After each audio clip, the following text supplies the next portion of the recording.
Hello, everybody. My name is Paul Brett. Welcome to the British Music Vault.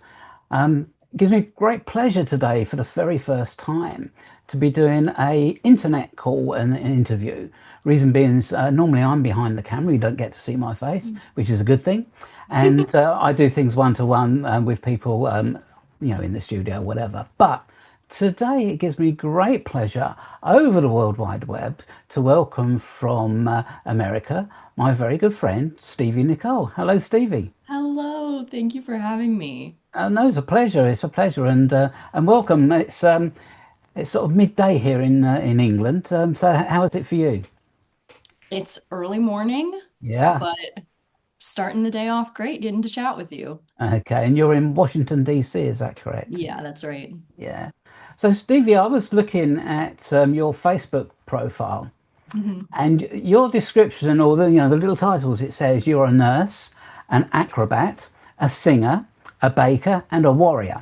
So hopefully we'll get to hear about some of all that stuff together. But Yeah. firstly, we have a connection, and you reached out to me and told me about this new album that you released earlier in the year. But that connection is through your father and through family on his side. Mhm. So perhaps you could just explain to me that connection, and I'll try and fill in some gaps of some connections that I know about as well. Yeah. My great uncle is Don Underwood, and his circles overlap with yours. And so that is my dad's uncle.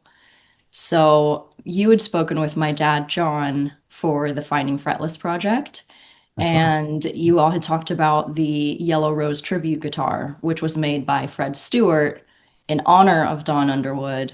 Um, and so he really enjoyed getting to interact with you for that project. So that's how Okay. I knew who you are. Yeah, yeah, that's great. So, yeah, so to just kind of sort of complete that story. So, what that was about, my good friend Ray Russell is a very well-known guitarist here in the UK, and a long time ago he was in the studio with George Harrison, and George Mhm. Harrison gave him this special guitar, and this guitar came from Riverside, California, from a company called Bartell. And the guy that was working or set up Bartell with his partner was a guy called Paul Barth. And Paul Barth had a shop in Riverside, California. And the Bath shop was where your uncle or great uncle Don worked with Paul Barth. Now, the Yeah. incredible thing is, Paul Barth goes right back to the very origins of the electric guitar because he invented the pickup with his friend George Beecham. So, really, your dad had this really great connection with his uncle, and his uncle had this great connection with the guy who invented the electric guitar. That's How cool so is that? wild. That's awesome. Yeah, yeah. And it's good when you mentioned about this tribute Telecaster that was made for Don when he died. Um, was lucky I was able to speak to, I mean, I couldn't speak to Don when I started researching about the book Finding Fretless because obviously he passed away many years ago before I even knew about it. But I did have the opportunity to talk to his brother Roger and his sister Yvonne, Yes. and they told me about all the great family connections.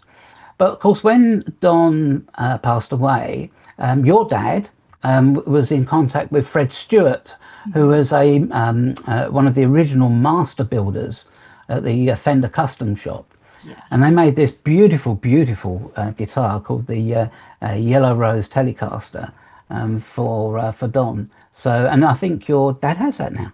He does. Yeah. Yeah. So there we go. Fantastic music origins in your family, but that's only half of it, isn't it? Really, because you have other musical connections in the family as well. Yeah, so I've got it coming from both sides. Obviously, there's Dawn. His sister, Diana, is my grandmother. So she was an opera singer in the LA Riverside area. So she did more of the classical music. Uh, My dad, he plays guitar and sings, so he passed that on to me as well. But then on my mom's side, my grandmother, so my mom's mom, plays guitar and she sung and played in family bands. She mentored me and multiple cousins as we grew up, learning how to harmonize and play in a group setting. So I've really got it coming from all sides. It's a lot of fun. Great. So music in your blood, Yeah. and obviously, you've learnt to play guitar. I guess through your father. Yeah. Yes. And you've learnt singing, I guess, maybe through your mother. I don't know. My mom put me in the voice lessons. Yeah. My mom can sing. She'll say she can't, but Right. she can sing. My parents put me in voice lessons when I was young, though. Oh, that's cool. That's Yeah. cool. Okay. And that brings you right to up to date to what kind of where you are today, where I guess you've been performing and writing and doing singing and act and playing guitar for a long time. But this year you finally got round to writing your own album, and it's called Yeah. Rise, Yes, and it was released in March this year. that's Yeah, right. I'm getting it all right. I'm good. You are. You're Good spot so on. far. Good so far. But do you want to tell me a little bit about Rise and the context of the songs that you've written about in it? Because they're very personal, some of these songs, aren't they? Yeah, this album, so it is an acoustic album. It's intentionally kind of an unplugged, stripped back debut album for me, just because I wanted the feel, the musical feel of the album to match the emotional context. And so a lot of the themes on this album are grief, chronic illness, isolation. So I wanted the sound to feel very much reminiscent of that same isolation. So we recorded as much as we could live without many vocal edits. I would sing through the entire song because I just wanted it to be this really authentic feel. But what kickstarted me writing the album was the passing of my best friend. So that launched me into this unexpected grief like I had never felt before. And I had never been a songwriter. I never thought that I could write songs. It just wasn't my thing.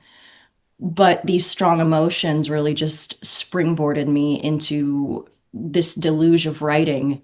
Yeah. And soon I was writing about everything I was feeling, whether that's my chronic illnesses or escapism or nostalgia. There's all kinds of themes like that on this album. So these are straight from the heart. They are. They really are, yeah, yeah. And from experience as well of, some of the conditions and everything and that you've had to deal with through your life. But and I guess being a nurse, being in that industry, dealing with people and their suffering as well. And you've kind of had that empathy and that kind of looking at things from both sides, I guess. Yeah, for sure. And I do say that I think having illnesses myself makes me a better nurse. I don't Yeah. think you need to have illnesses in order to be a good nurse, Mhm. but I've definitely gained more empathy for my patients now that I'm also on the patient side of things, of navigating healthcare and scary procedures and medical bills. Like it really helps me know what to look for to help my patients better. Yeah, sure. Yeah. And I mean, you're looking great, but of course, Thank some you. illnesses you don't see from the outside, do you? That's right. So yeah, no, that's, I'm glad you're looking great and you're sounding good. So, Yeah. now tell me a little bit about the album and some of the tracks on it. I mean, is there a couple there that you'd like to sort of pick out and just kind of explain the rationale behind particular songs? Yeah, so July is track 4, Mhm. and that's one that a lot of my friends gravitate to because it's a little more upbeat. And the theme of that one is kind of this wistful nostalgia. The chorus starts with the line, "Take me back to July when you and I were still just fine." And I wrote that song in a way that it didn't necessarily have to do with a passing of anyone. It could be a breakup, it could be this period of your life has passed and you just wish you could go back knowing now, like wishing you knew then what you know now. Yeah, yeah, Um, and I think that's kind of a universal experience. Like hindsight's 2020. yeah. So July really hits on that kind of idea. Yeah, yeah. I like the way you've put it as the fourth track, the 4th of July. Sounds I hadn't thought of that. You're oh, the there you first to go. mention that. Yeah, no, just twig. But Oh, anyway, that's great. wow. There's one called The Old Me. So was there a transition to the new me? I mean, what's that about? Yeah, so The Old Me is actually it's one of the first songs I wrote for this album.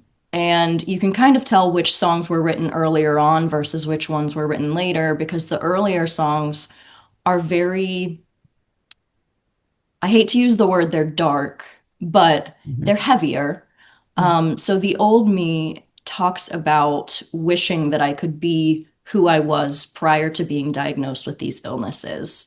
So the old me was vivacious. She was not afraid to dream or set goals. Sure, And the sure. chorus juxtaposes that with the present day me, who the line is, I'm scared to dream, scared to plan. Um, because a lot of times illness puts in you this fear of hoping for the future, Sure, yeah, yeah, which yeah, yeah. again, it's a little dark, but it's what those of us with chronic illness, especially at a young age, live with. Yeah, it's almost like you dare not dream of the future too much because you don't Right? know what the You don't future want to get holds for. attached to it. Yeah, yeah, yeah.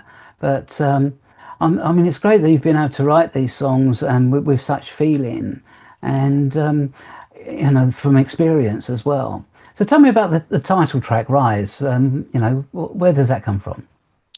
Rise comes from my best friend, actually, prior to her death, had Hmm. mentioned the name of the album Rise. And there are lines in there that she had said that are direct quotes from her. I'll be the song in your heart when you forget the melody. Oh, And okay, so she had come up with these concepts prior to her passing. Um, and I continued writing that song. She didn't get to hear the full song before she passed away, okay. but I love that we essentially co-wrote it because it really That's ties the lovely. whole album together with a bow. Yeah, yeah, And it's just this friendship anthem. It's a yeah. song about love that is platonic but strong and will carry you through your life in a way that nothing else really can. And do you see that as almost like a tribute to your friend? Absolutely. Yeah. And what was your friend's name? Caitlin. Caitlin. Okay, well that's lovely. That's really Thank nice. you. Yeah, yeah. Well, look, I know that the people that I'm connected with through my story will be overjoyed to hear your story. Oh, I love And that. so I'll definitely share it with friends that I have over in California and down Yeah, in the Riverside area, and I'm sure they'll be following you keenly very soon. I would love that. So what's happened since? I mean, the album came out in March, Yeah. and you've recorded it in the studio, Mhm. but I know live performances for you aren't as easy as they might be for somebody else, for example. So, Yeah. are you hoping to get some live performances out there sometime? I am. I'm hoping to. I would love to do some local gigs in the DC area that are, I guess, accessible. So like Mhm. probably smaller crowds, more flexible schedules. So I'm kind of working on that in the near future. But in the meantime, what I'm doing is live streams on the weekends via TikTok because Oh, that's accessible both for me and for my audience members who are also maybe struggling with chronic illness and can't get out of the house to come to a venue like that, or who are all over the world. Because I know I've got some international listeners, UK, Australia. So they all get to tune in and they all get to kind of form this cohesive crowd who band together based on wanting to feel yeah, their feelings. That's what yeah. we say in my streams is just let yourself be authentically you. So I'm loving that for now. Isn't it great that we've got that opportunity these days, through Yeah. the internet and all these social media channels to interact with other people? Yeah, It certainly helps get the message out there, and you drive an audience, and that grows over time. exactly. So yeah, you've got it all going on, really. Yeah, it's so fun. Yeah, it is. It is. And your dad must be so proud of you. I mean, your whole family, obviously. But Yes. yeah, I'll have to catch up with John again sometime. And He would uh, love that. yeah, that'd be nice. Yeah. I know one of Don's very good friends was a guy called Matt Law. Mm. And Matt lives in Florida because Don's kind of rotated between Florida and California, as far as I can tell from his history. Yeah. And the funny thing is, when Don passed, a lot of the artifacts that Don had from the bath shop went to Matt Law. So Mm. he's got like the sign, the opening signs when when it was open Oh, on the wow. shop, and some of the cash receipts and some really interesting artifacts from a historical perspective, Yeah, anyway. But for and sure. I know Matt will be very interested in you as well. He plays guitar and he entertains as well. So it's a small world in some respects of the It entertainment really industry. is. People are very interconnected.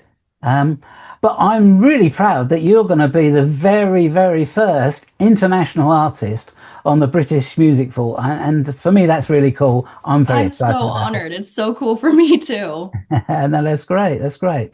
So, where can people find your album? Where can they find your music? Yes. So the main place that everything is housed is my website, which is just stevienicole.com. Okay. My album is also available for streaming on pretty much every streaming platform except Apple. And then obviously I'm on YouTube, TikTok, Instagram, and all of those handles are just Stevie Nicole Music. Like and subscribe. You know? Yeah, there you Of go. You course, got it. yeah, yeah. I might be old, but I'm getting with it. You know the lingo. I know that I'm picking it up. Yeah, yeah. No, Stevie, that's great. That's really, really nice. Thank you so much for reaching out to me. Of course. I will be following your career with interest. And please, one day when you come to England, let me know, and we'll get Absolutely. together. And yeah, we look forward to seeing you one day if you come over this part of the world. For So sure. yeah. Absolutely. Until then, very best of luck with Thank you. Rise. I'm sure it'll be a smash hit, and it's so intimate and special and heartfelt. It deserves success. So we Yeah, wish you all thank the you very too. best of luck with it, Stevie, and much love to the family. So please Thank say you. hello from the UK to all I your family definitely in will. America. Thank you very much indeed for joining us today. Thank you so much for having me, Paul. Okay, you're welcome.